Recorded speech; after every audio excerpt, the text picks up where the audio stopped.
let's have you as a panel with the next grouping. That'll be Glenn McGourty, Carl Lund, Chris Chen, and Eric Wada. And they're all linked by extension. So, I don't know, Glenn, I don't know if many of you know, Glenn is now a county supervisor, right? County supervisor, not bad. Talk about a twist of faith. District 1, Mendocino County. Yep. So Carl's our new farm advisor, and the 3 M's we call them. What was it? Merced, Mariposa, and what's the other county with an M? Madera, that's right. Thank you. And he'll be talking. And Chris is the new farm advisor for another 3 county. How can you do 3 counties? His is Mendocino, Sonoma, and Lake County, which is just wild. There's 5,000 miles a week in your car, so it's a busy one. And then Eric is going to come up and talk to you about education at a different level, at the junior college level. So come on up.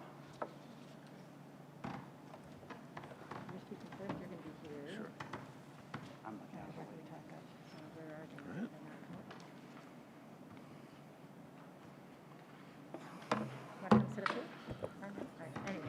Well, good morning, everyone. It's always an honor to be here. And, I'm fortunate now. Usually when I would come to UC Davis and have to give these talks, I'd get a little bit nervous because my peers are in the audience, and I'd have to have data slides and regression analysis. I don't have to do that anymore. I'm a politician, So you can figure that probably there's some percentage of truth in what I'm going to say, but I may take a few liberties. Okay, so this was a movie in the time that Andy and I were in graduate school, Close Encounters of the Third Kind. And my first encounter with Andy actually occurred when I was just about to start my graduate program at the University of Nevada, Reno. And my mother-in-law said, there's this guy you should meet. He really knows a lot about plants. And he was working at a nursery in Woodland, California. And that's where my wife was from, and that's where we first met. And I thought, that guy knows a lot about plants. And that's because we're both botany graduates, me from Humboldt State and he from Santa Barbara.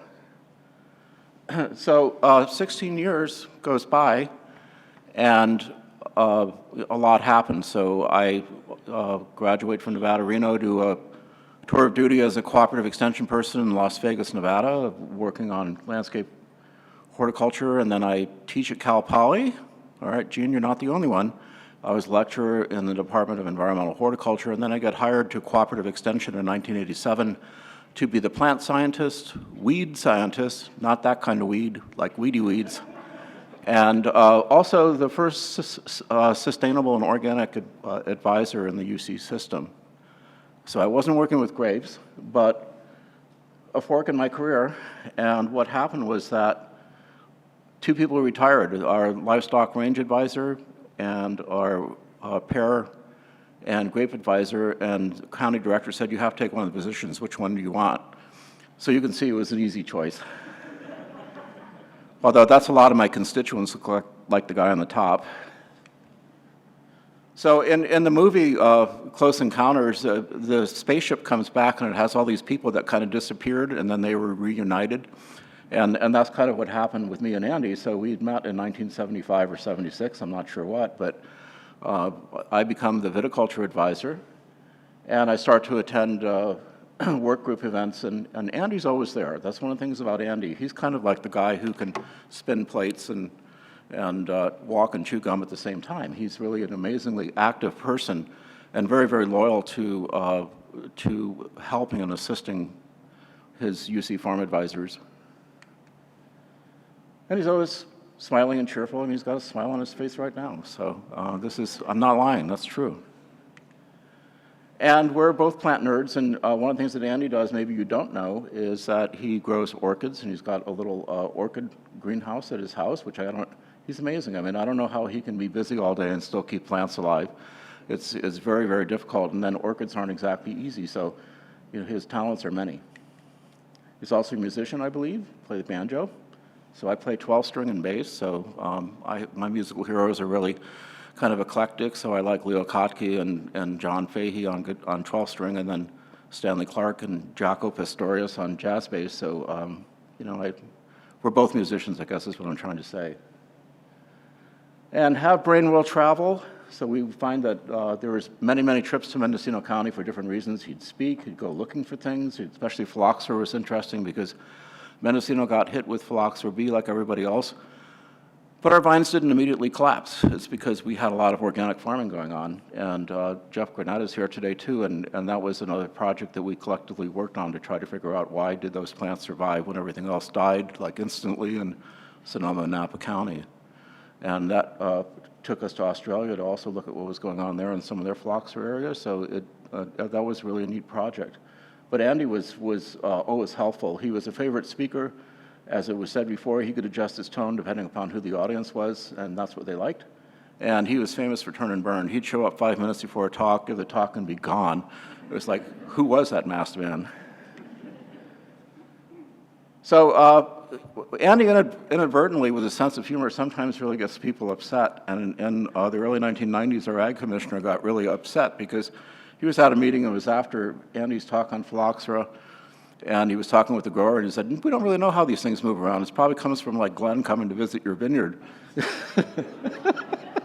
And the ag commissioner pulled me aside the next day and said, come on to my office, I want to talk to you about something. And he said, don't have Andy saying stuff like that. We don't want to be blamed for causing phylloxera moving around in Mendocino County.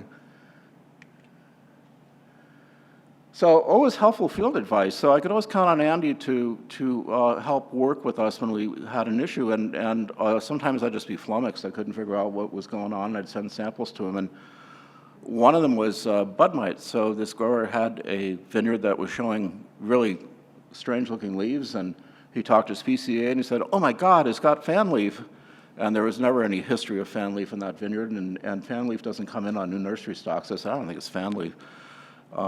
And the PCA said, okay, then it must be Roundup damage, and the grower hadn't sprayed anything. So I sent the sample to Andy, and Andy looked at it and said, oh, it needs some sulfur. Those are bud mites that are eating up the leaves before they unfurl. And then I went on to, some years later, I was invited up to Oregon to look at the strange problem that they were having of shoots that wouldn't grow and distorted leaves that looked a lot like that. And I was there out in the rain with Vaughn Walton and Patty Skinkus, and getting soaked because, they said, oh, it may rain, so bring some rain clothes. So I'm going to be in California in May. I take a little light parka, and it's just downpouring, and I'm soaked. And I look at it and I go, oh, that looks like bud mites. And they said, oh, yeah, we think it is too. So they were kind of testing me, and it was because of Andy I was able to tell them what was going on, and I said, you need to put sulfur on because the Oregonians didn't want to have reduced wine, so they stopped using sulfur, and Andy solved the problem for them. When I got to Europe in 1998, there was kind of the A-team of UC scientists. So they have world-renowned status. So that included Jim Wolpert, God rest his soul, and Nick DeKuzlian. And in Europe, he's known as Nick Dokoluzian.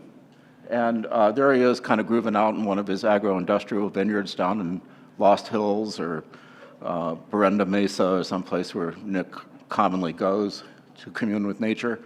And Deborah Galino, of course, was well known, and Andy Walker. So whenever we started talking about where I came from, these were the four names that always came up. So, and even by 1998, Andy was pretty well known. I think in part because of all the talks he gave and all the graduate students and collaborations. So what's the probability? Well, pretty much. This is what you could count on. He'd show up, he will smile, he will say something funny, he will say something smart, he'll make you glad you invited him, he'll be missed, and he'll be hard to replace. And for me, kind of an epilogue on this thing, another fork in the road, becoming a politician. And then the first thing you'd probably say, why would you do that, Glenn? That's crazy. And the reason I did it, because there's some things that needed fixing, and one of the first things that needed fixing was getting proper funding for the University of California Ag Natural Resources. So that was one of my first statewide projects. And coming from a systems approach from my organic and biodynamic farming practices, so I put together a team that basically augmented A&R's funding by $32 million into perpetuity. So we went from a situation where cooperative extension was circling around the drain to where we got properly funded. And with the new funding, the first person that was hired was Chris Chen, who is my replacement. So anyway,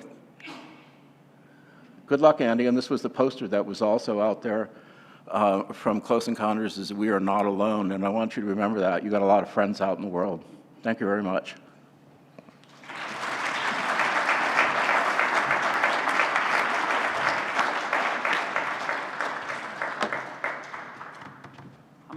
I'm going to move back over here. Right? Glenn is actually representing Rhonda. Rhonda Smith should be up here, the same sort of scope and importance in the whole North Coast. So, and he also mentioned Jim. Jim was incredibly important in my career because he allowed me to tag along. And I wasn't there driving in the van all by myself, in the car all by myself most of the time. It was often with Jim.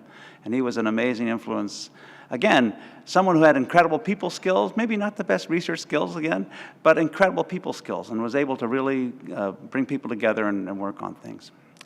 I'm going to talk about the Rooststock guys next, but not until that break comes.